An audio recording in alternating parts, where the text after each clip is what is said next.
hari ikintu njya nkunda kubona mu nsengero kikambabaza.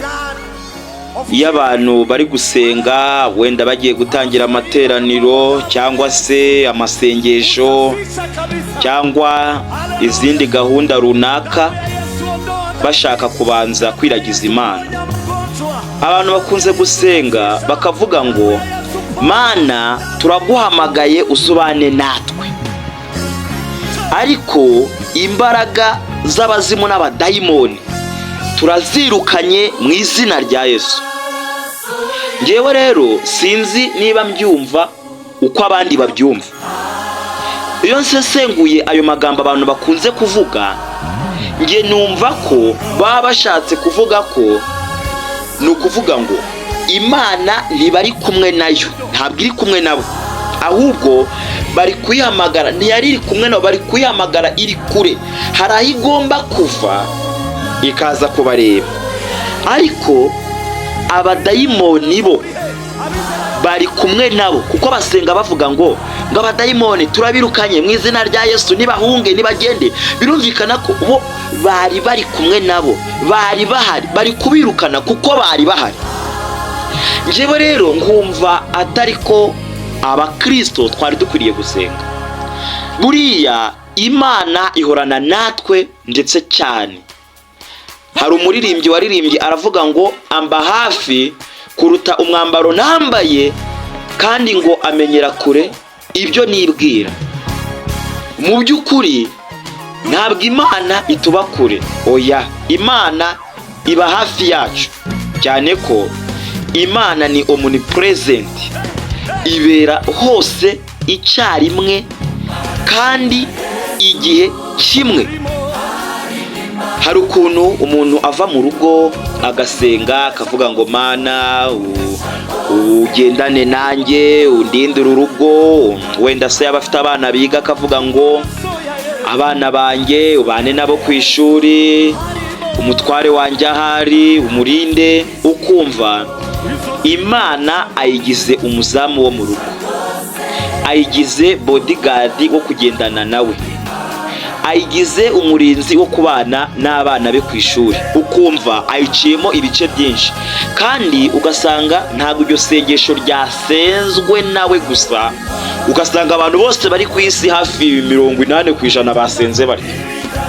Nihashimwe Imana kuko ariyo yonyine ishobora kubera hose icyarimwe. Hari umuririmbyi waririmbye ko aravuga ngo ni mugari Yesu, ni muremure, ntabwo agira iherezo, ntabwo twamuheza.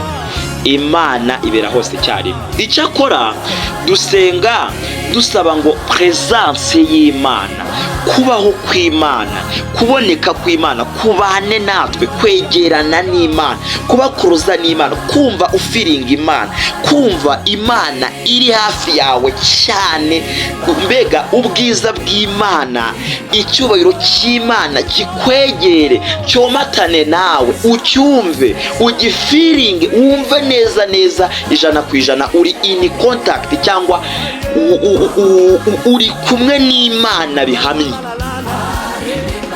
Ese sinzi urugero natanga, ariko buriya umuntu iyo ari mu rusengero, korali ziri kuririmba, amajwi ari kumvikanira muri bafure, umuntu wicaye inyuma n'uwicaye imbere wegereye bafure bose barumva pe, barumva. Ariko uwegereye imbere kuri bafure yumva cyane kurusha uwegereye inyuma. Imana ihorana natwe ku bantu bakijijwe, ku bana bayo. Icyakora kwegerana nayo cyane k'umuntu usanga gutandukanye n'ukundi. Uzarebe iyo indege iri mu kirere ubona ari akantu gato cyane, rimwe na rimwe ushobora kubona ingana n'ikinyugunyugu, ariko iyo yaguye ku kibuga cy'indege ukayegera ubona ari nini cyane, ujya wabona ubugari bwayo. Nibyo wari uri kuyibona mu kirere, nabwo wari uri kuyibona. Uyisanze ku kibuga cy'indege, nabwo uri kuyibona, ariko ubunini uri kuyibonamo buratandukanye bivanye n'uko wayegereye. Uri kure wayibonaga ariko ukabona ni gatoya, urayegereye ntabwo uri kuyibona, ariko ugiye wabona ubugari bwayo. Imana ihorana natwe, ariko kwegerana nayo cyane, ubusabane tugirana nayo nibwo butuma turushaho kuyumva, nibwo butuma turushaho kwegerana nayo cyane. Iyo abarokore bari gusenga, yewe nubwo haba harimo abatari gusenga, iyo bageze ku ijambo rivuga ngo twirukanye abadayimoni, twirukanye abazimu, imbaraga z'abarozi tuzifashe mpiri, ibyaturwanya, uhita wumva n'uwari usinziriye ashidukiye hejuru akavuga ngo mu izina rya Yesu, mu izina rya Yesu. Nibyo simbirwanije, ariko ibi ngibi binagaragaza urugero rw'ubwoba abantu bagirira Satani. Icyakora hari ijambo ry'Imana nzindutse nsoma muri iki gitondo. Iyo dusomye mu byakozwe n'intumwa igice cya 19 duhereye ku murongo wa 11 tukageza ku wa 17, hari amagambo agira ati: kandi Imana yakoreshaga amaboko ya Pawulo ibitangaza bikomeye, ndetse bashyiraga abarwayi ibitambaro n'imyenda bivuye ku mubiri we bagakira indwara zabo, abadayimoni bakabavamo. Ariko inzererezi zimwe zo mu Bayuda nazo zirukanaga abadayimoni zihimbira kuvugira izina ry'Umwami Yesu ku batewe n'abadayimoni, ziti: ndabategetse mu izina rya Yesu uwo Pawulo avuga. Kandi hariho abahungu 7 b'umutambyi witwaga Sikewa, umwe mu batambyi bakuru, bagenzaga batyo. Bukeye dayimoni aramusubiza ati: Yesu ndamuzi, na Pawulo ndamumenye, ariko mwebweho muri bande? Nuko uwo muntu warimo dayimoni uwo abasimbukira bombi, arababasha, arabanesha, bigeza ubwo bahunga muri iyo nzu bambaye ubusa bakomeretse. Ibyo bimenyekana mu Bayuda n'Abagiriki bose batuye muri Efeso, bose baterwa n'ubwoba, kandi izina rya Yesu rishyirwa hejuru.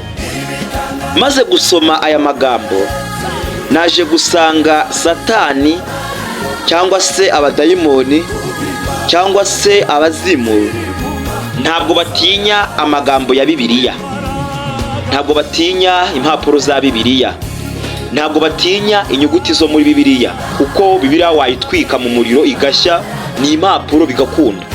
Ahubwo batinya uvuga ayo magambo uwo ari we. Nibyo koko aba Bibiliya yavuze ngo ni inzererezi bakoreshaga izina rya Yesu nk'uko Pawulo yarikoreshaga. Ariko se ni ukubera iki Pawulo yirukanaga abadayimoni bakagenda, ababo bakabirukana ntibagenda? Ni uko abadayimoni badatinya amagambo ava mu kanwa kacu, ahubwo batinya abo turi bo. Wowe uri kuvuga ayo magambo urinde. Niyo mpamvu abadayimoni bababwiye ngo ko Yesu tumuzi, ko na Pawulo tumuzi, muri bande? Ntabwo bababajije iby'amagambo bari bari kuvuga, ahubwo barababajije ngo muri bande? Iyo umuntu yuzuye umwuka wera, iyo umuntu yuzuye imbaraga z'Imana, Satani, abadayimoni bamutinya niyo atavuga.